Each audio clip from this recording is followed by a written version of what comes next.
Thank you very much, my fellow Americans. Apart from matters of war and peace, the nomination of a Supreme Court justice is the most important decision an American president can make. For this reason, candidates for president owe the American people a specific list of individuals they consider for the United States Supreme Court.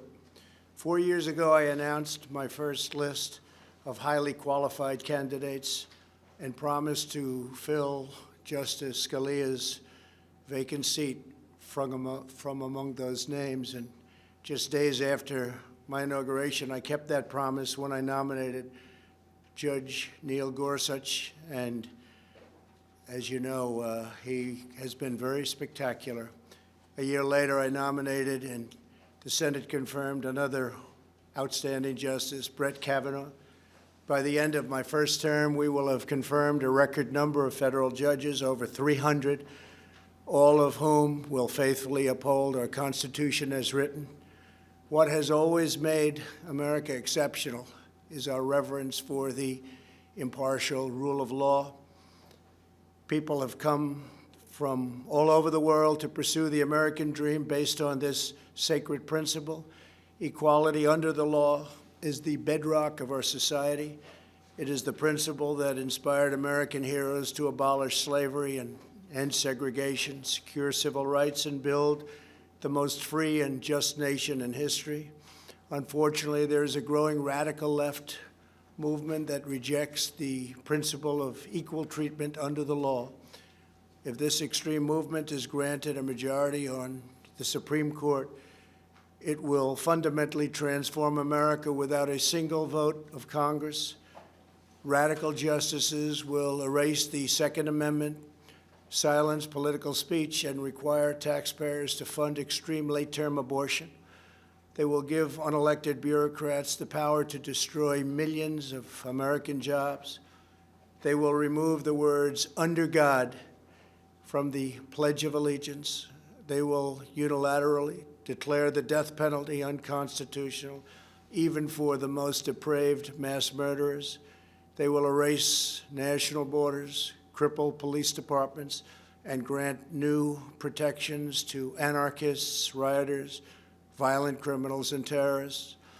In the recent past, many of our most treasured freedoms, including religious liberty, free speech, and the right to keep and bear arms, have been saved by a single vote on the United States Supreme Court. Our cherished rights are at risk, including the right to life and our great Second Amendment. Over the next 4 years, America's president will choose hundreds of federal judges and, in all likelihood, 1, 2, 3, and even 4 Supreme Court justices. The outcome of these decisions will determine whether we hold fast to our nation's founding principles or whether they are lost forever. That is why today I am announcing 20 additions to my original list of candidates for the United States Supreme Court. Should there be another vacancy on the Supreme Court during my presidency, my nominee will come from the names I have shared with the American public, including the original list and these 20 additions. Joe Biden has refused to release his list, perhaps because he knows the names are so extremely far left that they could never withstand public scrutiny or receive acceptance. He must release a list of justices for people to properly make a decision as to how they will vote. It is very important that he do so. My original list of potential justices include many of our nation's brightest legal minds, such as Bill Pryor, Amy Coney Barrett, and Thomas Hardiman, outstanding people. Like those distinguished individuals, the 20 additions I am announcing today would be jurists in the mold of Justices Antonin Scalia, Clarence Thomas, and Samuel Alito. Their names are as follows: Bridget Beatty of Arizona, judge on the Ninth Circuit Court of Appeals; Daniel Cameron of Kentucky, Attorney General of the Commonwealth of Kentucky; Paul Clement of Virginia, former Solicitor General of the United States, Senator Tom Cotton of Arkansas, Senator Ted Cruz of Texas, Stuart Kyle Duncan of Louisiana, Judge on the Fifth Circuit Court of Appeals, Stephen Engel of the District of Columbia, Assistant Attorney General for the Office of Legal Counsel at the Department of Justice, Noel Francisco, former Solicitor General of the United States, Senator Josh Hawley of Missouri,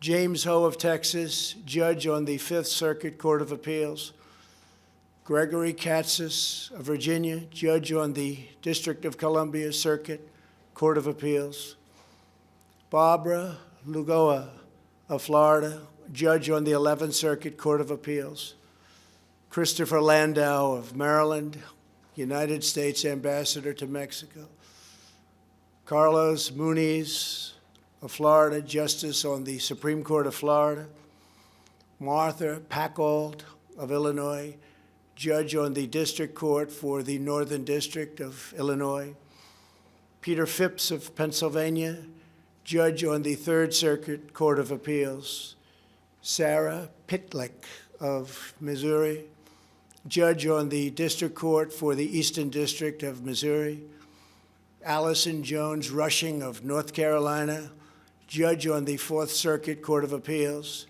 Kate Todd of Virginia, Deputy Assistant to the President and Deputy Counsel to the President, Lawrence Van Dyke of Nevada, Judge on the Ninth Circuit Court of Appeals. Every one of these individuals will ensure equal justice, equal treatment, and equal rights for citizens of every race, color, religion, and creed. Together, we will defend our righteous heritage and preserve our magnificent American way of life. Thank you. God bless America. Thank you very much. Thank you. Does anybody have any questions on the judges? Please. Anybody on the judges? Excuse me. Any questions? They're outstanding people, very important decision. Very important that Joe Biden put up potential nominees. I think it's a very important thing for our country that he do that. Okay, please go ahead. Do you have a question? Question? Mr. President, can you address the concerns from the Woodward book in regards to whether did you mislead the public by saying that you downplayed the coronavirus and that you repeatedly did that in order to reduce panic? Did you mislead the public? Well, I think if you said in order to reduce panic, perhaps that's so. The fact is I'm a cheerleader for this country. I love our country. And I don't want people to be frightened. I don't want to create panic, as you say. And certainly I'm not going to drive this country or the world into a frenzy. We want to show confidence. We want to show strength. We want to show strength as a nation. And that's what I've done. And we've done very well. We've done well from any standard. You look at our numbers compared to other countries, other parts of the world. It's been an amazing job that we've done. I think it's very sad in many respects because the incredible individuals working so hard on it, including our vice president, they've done this great job. They haven't been acknowledged by the news media, and they should, for the job we've done, whether it's ventilators, and now you'll see very soon with vaccines and with therapeutics. The job we've done has been incredible. But we don't want to instill panic. We don't want to jump up and down and start shouting that we have a problem that is a tremendous problem, scare everybody. And I'll tell you the other thing, we immediately started buying all over the world. We started buying masks and gowns and everything else, and we don't want to cause pricing to go up to a level that becomes almost unaffordable. So, yeah, in that sense, I agree with it. Yeah, please. How do you reassure the American public going forward that they can trust what you're saying? Well, I think that's really a big part of trust. We have to have leadership. We have to show leadership. And the last thing you want to do is create a panic in the country. This was a horrible thing. It was sent to us by China. Should not have happened, should never have happened. This is a disgusting, terrible situation that was foisted upon us. And we have to show. We just don't want to use the best word is panic. We don't want to have to show panic. We're not going to show panic.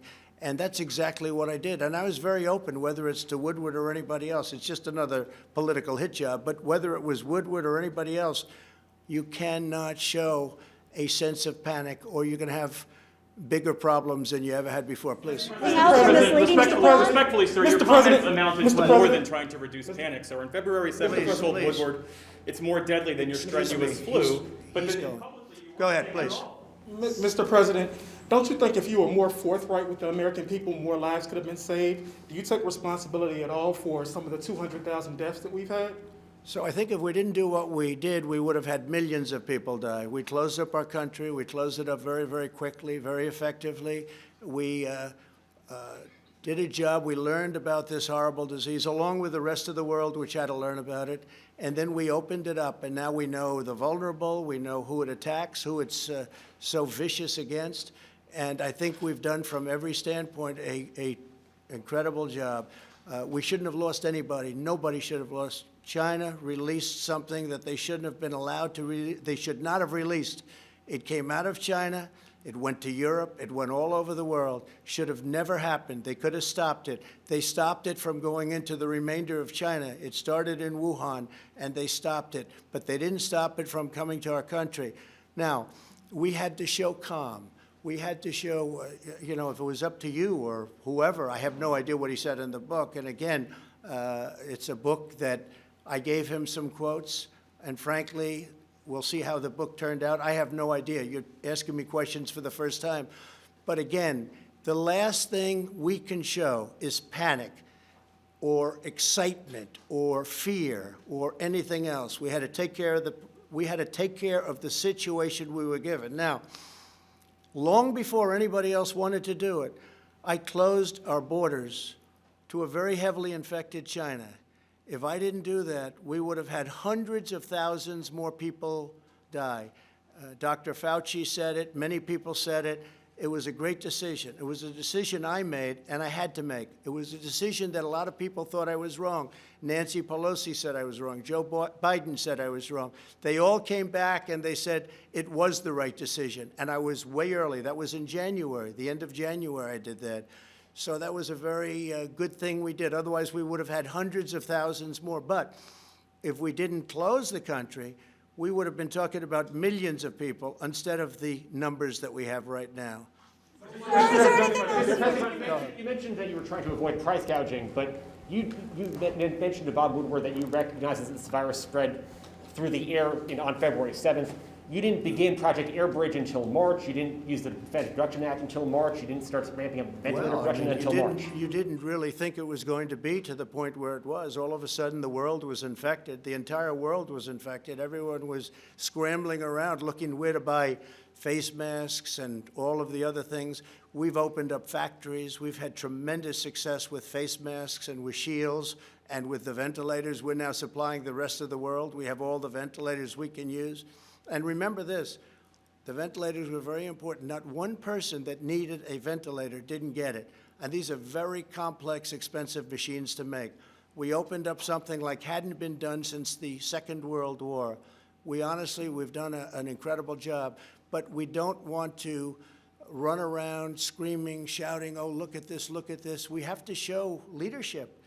And leadership is all about confidence. And confidence is confidence in our country. And our people have been great. We've been put through a lot by China, by releasing this, by having this come here. We were put through a lot. They could have done something about it, and they chose not to. I am very honored to have presented to you today a list of 20 incredible people, and we will talk later. I'm sure we'll be meeting later in the day. Thank you very much. Thank you.